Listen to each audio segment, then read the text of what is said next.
back to the Max Reality. If you've seen my face before, then you know the drill, but if you're new here, I love talking all things reality TV, and today we are continuing our journey through Shark Tank Season 16 with Episode 11. If you like Shark Tank recaps, Shark Tank product reviews, or reality TV in general, check out the channel, maybe subscribe. I'm trying to get to 1,000 subscribers before the end of the year, so if you want to join the party, it would mean a lot to me. And with that, let's get into it. Our sharks for the episode are Barbara, Kevin, Lori, Mark, and Robert. Our first pitch of the night is flaminGO. Smith walked into the tank looking for $100,000 for 20% of his pre-charged portable chargers. Here it is. His idea behind it is you're out on the town, your phone dies, you can buy one of these already charged chargers to charge it up.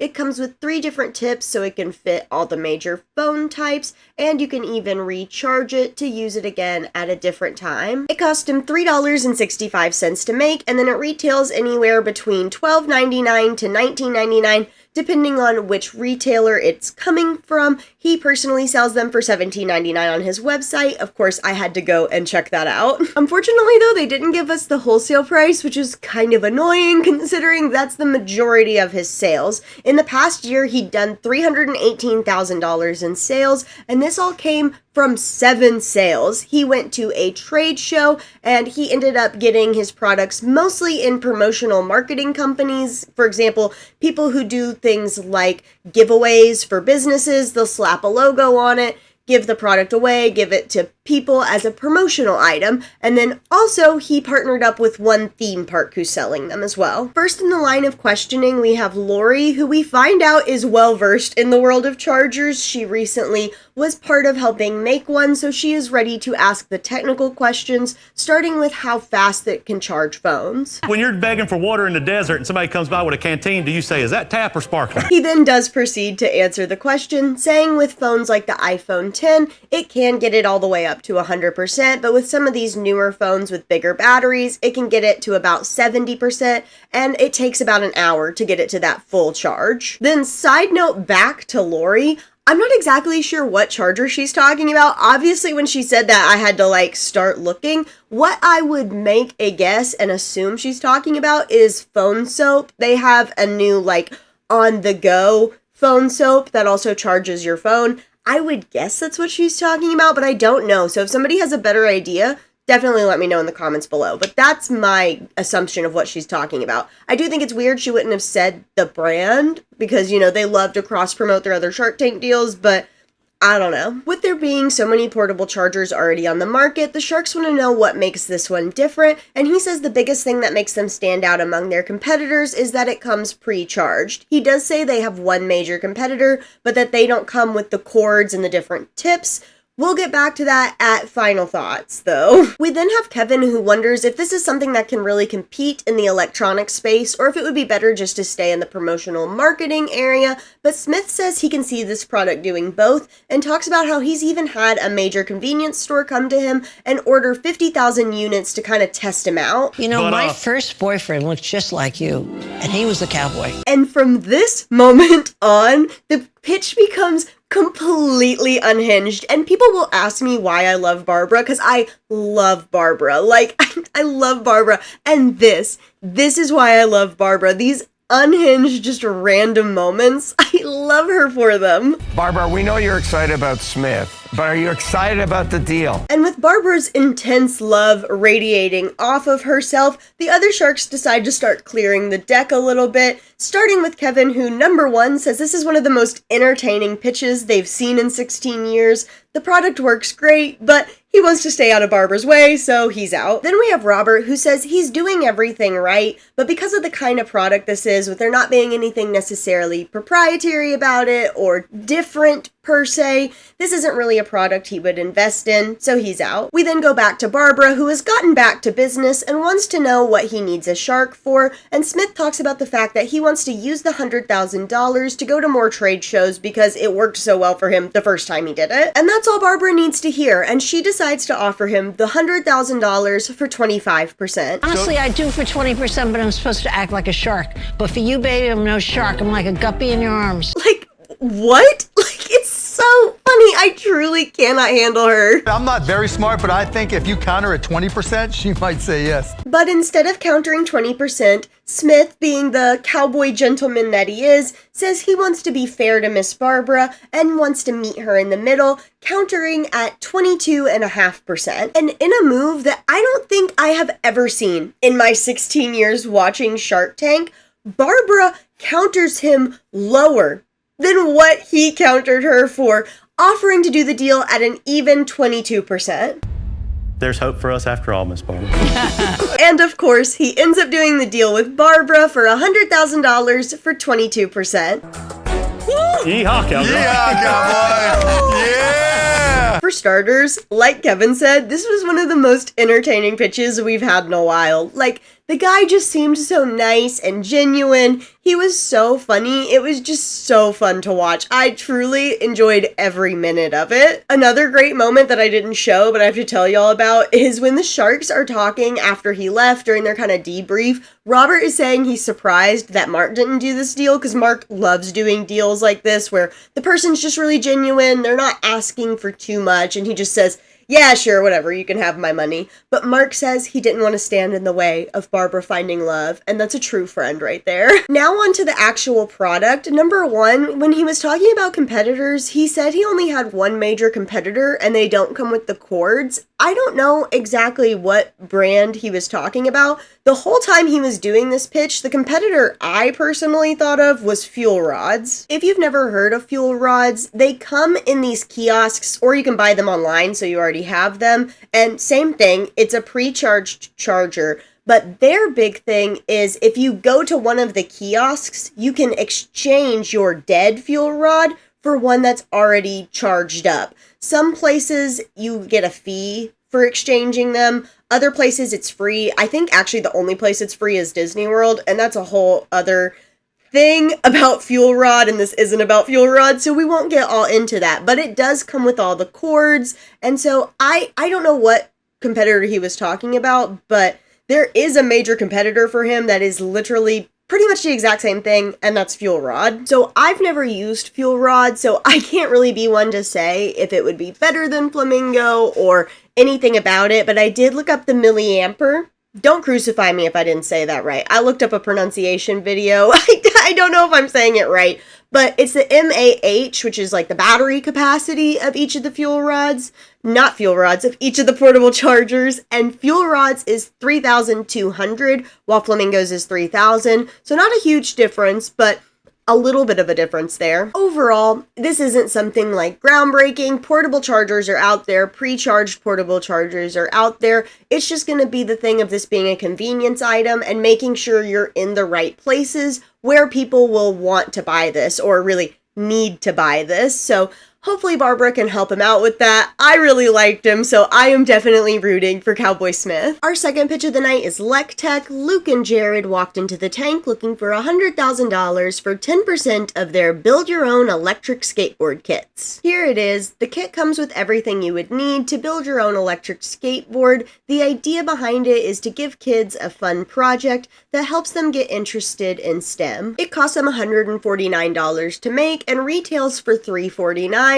And wild story, it actually is on sale right now for $319. Usually when I go look at these Shark Tank products, it says it's on sale for the price that they say they retail it for in the tank, but not this one. This one is actually on sale. So if this is something you're interested in, this might be the time. They've been in business 10 months, and so far they've done $146,000 in sales. They don't have any other investors, but Jared put in $300,000 of his own money that he got from selling a majority share in his first successful business, which was actually just selling electric skateboard parts. The very first question the sharks have is how are they selling these? And at the moment when they were in the tank, they were only selling direct to educators, so school programs, summer camps, things of that nature. The sharks want to know why they haven't gone the consumer route yet, because they think this would be a great product for that. And the guys say they wanted to go the educator route first to really prove out the learning aspects of it and make sure this was actually educational and safe for kids. And that's all Barbara needs to hear to let us know she doesn't relate to the product at all and she's out. I'm sorry, I'm laughing because it was so funny. She just kind of like abruptly is like, yeah, I don't relate to this, I'm out. It was really funny, honestly. We then have Lori following suit, saying she's not really good with the techie stuff, so she's out. Then we go to our techie shark, Mark, who says what they're doing is great, but unfortunately he just doesn't see this as something that's going to scale big enough to have room for an investor, and he is also out. However, hope is not lost because we have Robert, who always loves stuff like this. He loves the guys and decides he wants to take a flyer on them, offering them the $100,000 for 25%. But that's not all. We also have Kevin who's interested, and he decides to offer them exactly what they asked for, $100,000 for 10%, but he also wants to add a royalty of $10 a unit. How long is the royalty for, Kevin? Oh, Forever! as long as wheels turn. They start by trying to counter Kevin, seeing if he has any wiggle room on the length of the royalty, suggesting maybe he could end it when he got his money back. Of course, this makes Robert wonder if they're actually really into the royalty idea, and they say not necessarily, but 25% is too high. Robert wants to know what they think a fair offer would be, and they say they could make it work at 15%. Robert's response to this is to immediately counter back at 20%. The guys are still not super thrilled with either offer, and it's very apparent to both sharks. So first we have Kevin, who alters his royalty, saying he'll cap it at being paid back $1 million. Then we have Robert, who decides to lower his equity to 17.5% to try to meet the guys in the middle. The guys are still obviously very hesitant at this point, and Kevin then drops it down to being paid back $500,000, half, which was just crazy to me to go from perpetuity to $1 million to $500,000. But unfortunately for Mr. Wonderful, it's just not quite enough, and they decide to do the deal with Robert for $100,000 for 17.5%.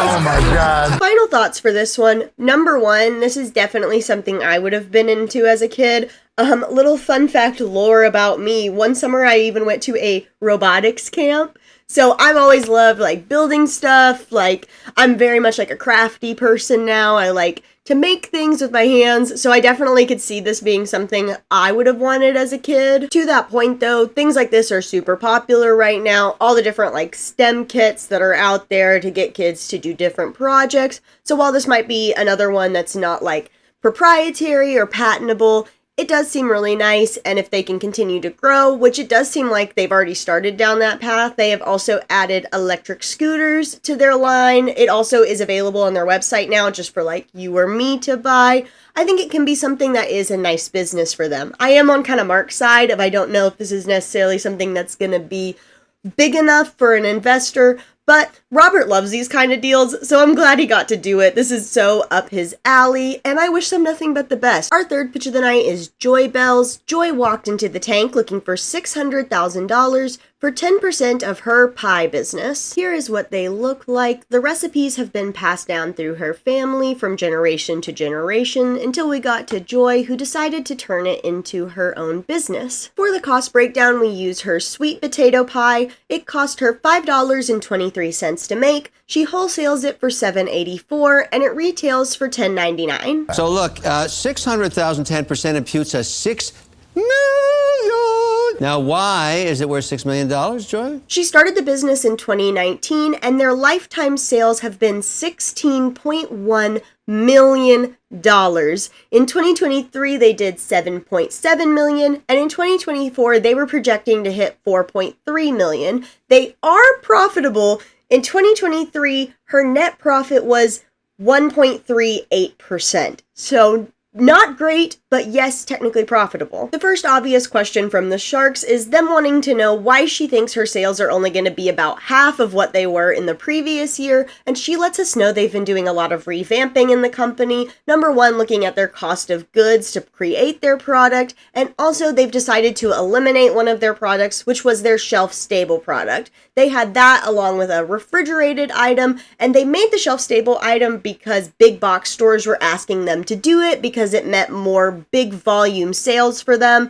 But what she found out is while it was good for them, it wasn't really creating profits for her, so they've eliminated that product, and in the process, they've temporarily lost a couple clients while those clients try to figure out how to bring the product back in the refrigerated section. The next question they have is how is she going to get her cost of goods down, because that's obviously a factor in why her profit margin isn't at a percentage that's really ideal, and she lets us know that they've actually already partnered with a new co-packer who's going to get their cost from $5.23 down to $4.96. Not enough. And unfortunately, at this point, we get the avalanche of sharks going out. First, we have Robert, who says what she needs to do is either lower the cost to make the product or increase the retail price. And neither of those areas are really things he can see being able to help her with. So he's out. Kevin agrees. He even gave the pie 10 out of 10, but he pretty much just echoes all of Robert's points and also goes out. Then we have Mark, again, agreeing with the other sharks and also talking about the fact that she came in asking for $600,000, and it's hard for him to see how he would be able to get his money back based on everything she said. He says if she had come in asking for a smaller amount, maybe he'd take a flyer, but at this point, he's out. We then have Lori, who echoes lots of Mark's points about the amount of money she came in asking for, and she too goes out. And last, we have Barbara, who says Joy knows what she needs to do to fix what's going on, and she's working on it, and all she needs to do is keep doing that. But at this point in the business, Barbara's out, meaning unfortunately Joy leaves the tank without a deal. The first thing I want to talk about is her personal backstory is really inspiring. I didn't get into it because I never get into it unless it's really part of the business in these videos, but I wanted to touch on it here at the end just because I just thought it was really incredible. She suffered homelessness in her youth and then did everything she could to get herself through school and then eventually get her business to where it is today. It was all very inspiring, and on top of that, I liked that she just brought it up as kind of part of her story in the business, not as a point like when sharks were going out to be like, oh, but this is why you should invest in me. And I liked seeing that because it tends to be something that gets played as like a card to try to get people to invest, but more for her, it was just kind of her telling about the business. And I just enjoyed it. It was refreshing. It was nice. And so I wanted to give her her flowers and her moment for that. She seems like such an inspiring and cool lady. As far as the product itself goes, I have put it on my products to try list, which, breaking news, I have actually made a real official list of products I want to try and products I've already tried with ratings and such like that. So that's exciting. I want to try to get some more product reviews going. I actually have some going, but I'm having an issue with one that's making it not happen.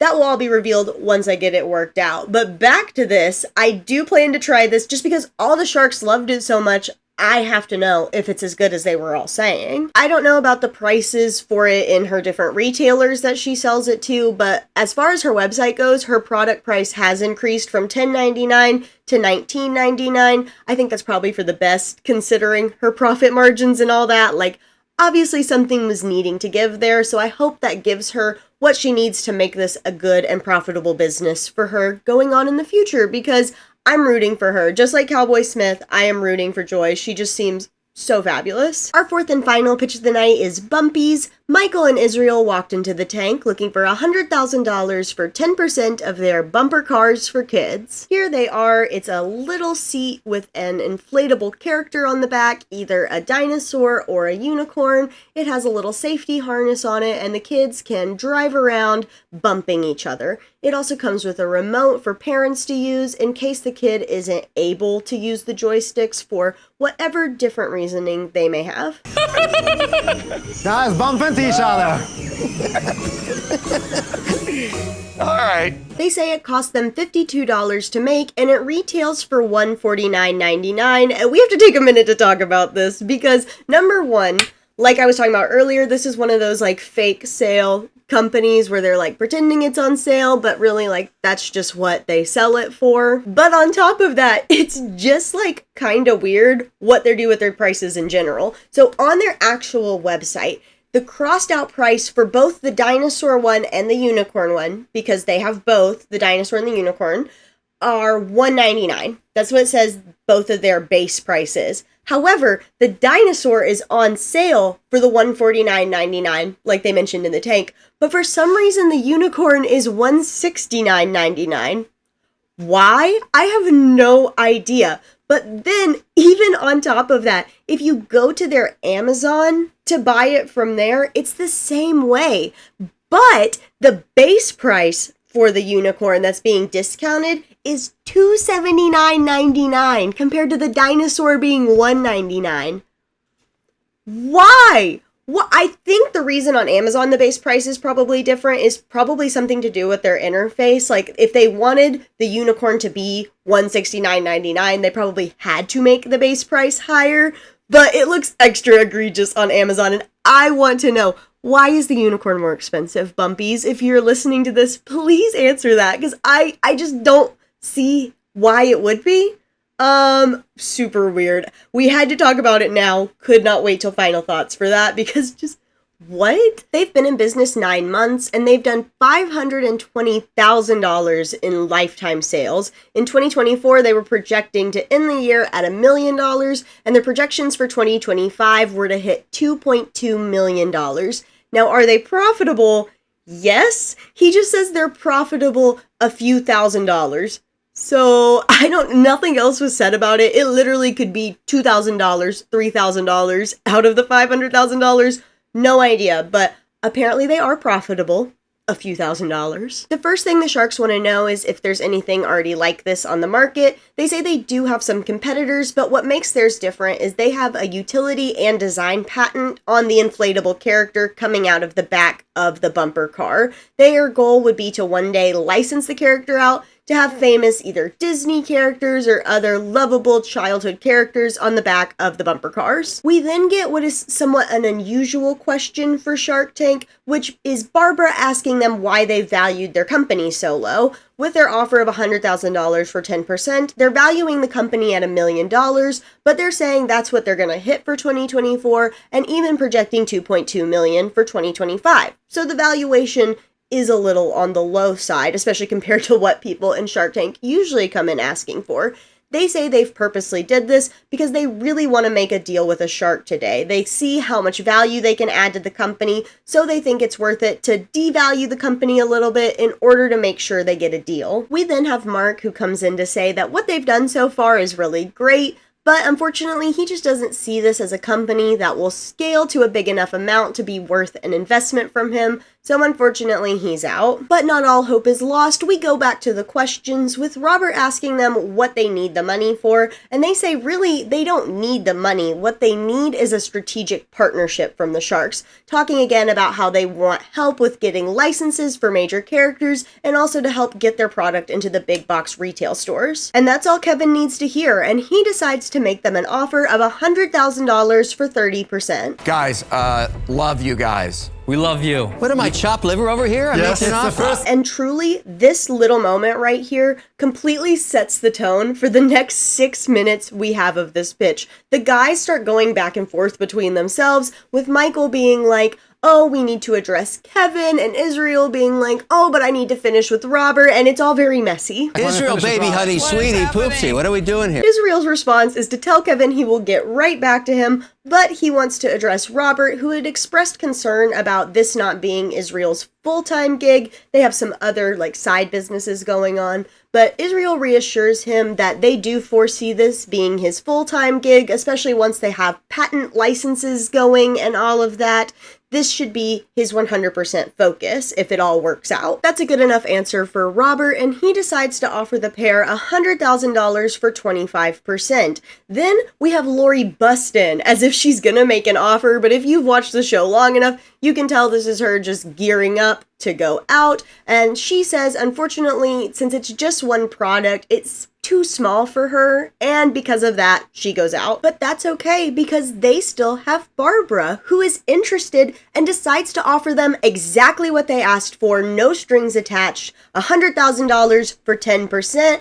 Bam! Of course, end of episode. They say, yes, we move on, right? Wrong. We still have over 5 minutes of this pitch, and that's because when she gives that offer to them, they just kind of stand there awkwardly. We see Michael kind of whispering over to Israel about like, hey, maybe we can get 2 sharks, but it's all just very uncomfortable and not a good look. During this, Kevin says that he will go down to 25% to match Robert. The guy's response to this is to ask if they can have a minute to discuss things, and of course Barbara is sitting there like, what is there to discuss? Then Robert comes in to ask what he would need to lower the equity to make the guys interested in his offer, and the guys admit what they're really interested in is trying to get 2 of the sharks together, to which Barbara immediately is like, okay, Robert, come in with me. Let's do it together, $100,000, 10%. Like, it's a good deal. Let's just do it. And before Robert can really respond, Israel goes back to trying to sell the company, saying that he thinks the value of the product and the company is huge, and he doesn't think Lori really gets it. Of course, Lori is like,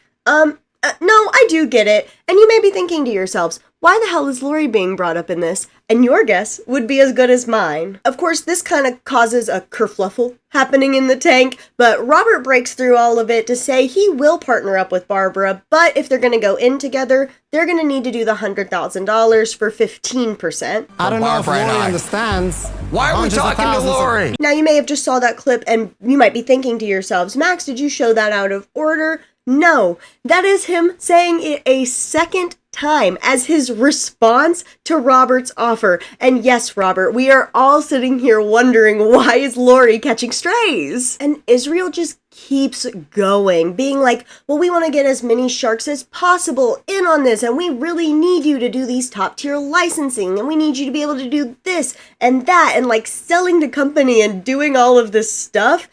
And then this happens. Mark, are you coming back in? No. And this sets Barbara off, rightfully so, to the point that she starts actually selling herself, talking about how she's one of the best sharks up there to be doing a deal like this with, talking about what she did for Comfy, and all of the other sharks are seen like nodding and saying yes, and I loved seeing them back her up, even to the point that they were like, Barbara, you don't need to be selling yourself to these guys. And I feel like if I gave you 100 guesses right now, you would not be able to guess their response to this, because what they say next is, we want to hear from Kevin, because they want to know if he wants to get in with Barbara and Robert. I'm offended. However, Kevin's response is to say that the only way he'd want to do this deal is by himself, and that he doesn't really need Barbara or Robert for this. That's double offense. I'm out. Forget it. And with that, the best offer they got in the entire night is taken off the table. Then Robert chimes in to say at this point in his life, he only wants to do business with people who want to do business with him. He feels like he gave them a very fair offer to start off with, and then he even went in with Barbara when that's what they wanted. But no matter what, they just weren't listening to him or entertaining his offer at all, so he's also out. Uh-oh. So at this point, they only have Kevin's offer, and they immediately start trying to do damage control, apologizing, asking if there's anything they can do to get Barbara back in, and she is just like, no, not having it. And for the second time this episode, something happens that I don't think I've ever seen in the history of Shark Tank. Israel takes a minute to apologize and owns up to all of his mistakes, and to try and make it up to them, he wants to offer them a royalty of $5 a unit for 50,000 units, which would equal $250,000 in royalties. And shocking to me, Barbara and Robert accept the apology, and they all end up making the deal together for $100,000 for 15%, plus a $5 royalty a unit until they're paid back $250,000. First, I want to talk about something I didn't bring up in the main portion of the pitch, mostly just because there was so much going on with that one, and this didn't really fit in anywhere and wasn't super relevant, but I thought it was worthy enough to note at the end, as these guys are pretty much just basically glorified drop shippers. I mean, with this product, they did alter it and make it their own in some way, but the other businesses that kind of got referenced and such are pretty much just drop shipping type websites. They even call themselves Amazon guys. They're more like marketers of products versus being people who create products. Not a judgment value, not anything. I'm just saying so we all are on the same page about what kind of business this is. I just realized there was so much going on, I didn't really even mention the other businesses, but that's why Robert had concerns about it being Israel's, like, not main focus, because they have kind of started up some other little pretty much drop shipping businesses. Moving on. Overall for the product, I mean, just yet again, it's just one of those products that's not necessarily something super innovative, nothing super new. Like, yes, they added the inflatable with the character, especially if they'll be able to license it. That's when I could see maybe that being more desirable as a difference between this bumper car versus the mini that are on the market. I found out that that is a popular thing. I think I even found the exact bumper car that they modeled theirs off of, because literally it is like exactly the same. And for their website, they tout a lot of the same features that Bumpeez does, like the harness and the lights and the 2 different speeds and the music, and it literally looks exactly the same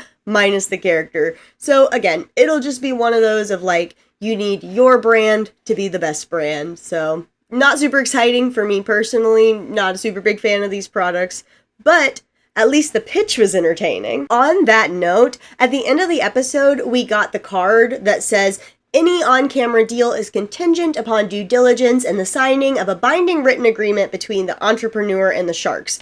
We do not always get this ending card at the end of Shark Tank episodes. It only happens every now and then. And my personal conspiracy theory is that they only put it at the end of episodes where one of the deals like immediately fell through. Or if they know a deal fell through by the time an episode is getting put together. And if I had to put all my money on which of these products from this episode I think didn't end up getting follow through on their deal, it would 100% be this one. I do not think this deal went through whatsoever. Now, I have no insider knowledge or anything. I have no idea. This is purely a guess based off vibes and based off of just the everything about this pitch. So I have no idea. Maybe they all went through. I don't know. That's just my own little personal conspiracy theory that I'm sharing with you all. I, for one, was completely shocked and just did not understand why Barbara and Robert ended up agreeing to make the deal. I mean, number one, just the whole thing. The vibes were bad.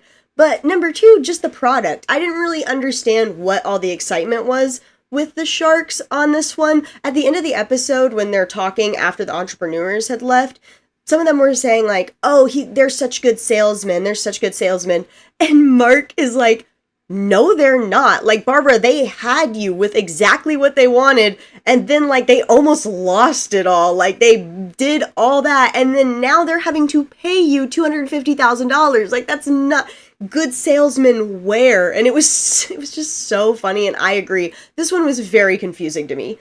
Did not understand, but it was a roller coaster of one to end on, and I was here for that. Great television. And that is a wrap on Shark Tank Season 16, Episode 11. If you can't tell, I had so much fun with this episode. It was a good time from start to finish, and I'm glad they're leaving us on this one because it appears Shark Tank is taking a 2-week break. I might be wrong, but I am one who checks the TV guide because I need to for making these videos.